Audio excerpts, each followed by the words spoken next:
So welcome to the room where I do my writing. It has the basic tools of getting words onto paper.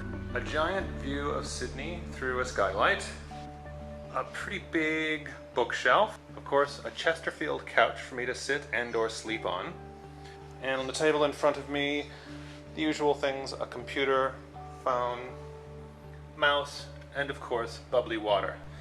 In fact, I drink so much bubbly water while I write that I bought my own machine to make it. The sequel to Leviathan, called Behemoth, takes place in the Ottoman Empire, so I've been doing some Ottoman cooking just to know what the food would be like at that time and place. And there's some really great food, like this. This is called Asi Domates Ezmesi. And by the way, I'm saying that completely wrong. I'm saying all Turkish words completely wrong. It's basically a chili and tomato paste. Next to it is called mamara, which I'm also saying wrong, and it's made out of red peppers and breadcrumbs and walnuts all smashed together in a big mortar and pestle. Here we have it's lentils and carrots and garlic, because all Ottoman and Turkish food has tons of garlic, but it's really good. And the Turkish word for this is zeytinyağlı, which I am saying so wrong you would not believe it. Anyway, I'm enjoying cooking this Turkish food. It's all incredibly good, and it all makes me feel like I'm there in the Ottoman Empire in 1914. Part of my research for this book was this incredible thing called the 1910 scrapbook, which is a huge format book that has pictures of what stuff looked like back in the period I'm writing about.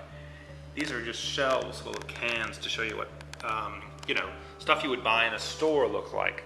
There's also a bunch of posters, there's games and cards. This is what kids' games looked like in 1910. There's also all this cool stuff based on the war, like Battle in the Skies and the Dreadnought shooting game. So anyway, I try to get the physical culture that I'm writing about exactly right. Leviathan is an illustrated book which has about 50 pictures by the amazing Keith Thompson throughout the book. I often refer to them to make sure I'm getting them consistent from one piece of text to another. Luckily, I also have large versions of these same illustrations, which are much huger. With these, I can zoom in and see the exact details of the clothing, of the faces, even of the characters' hair.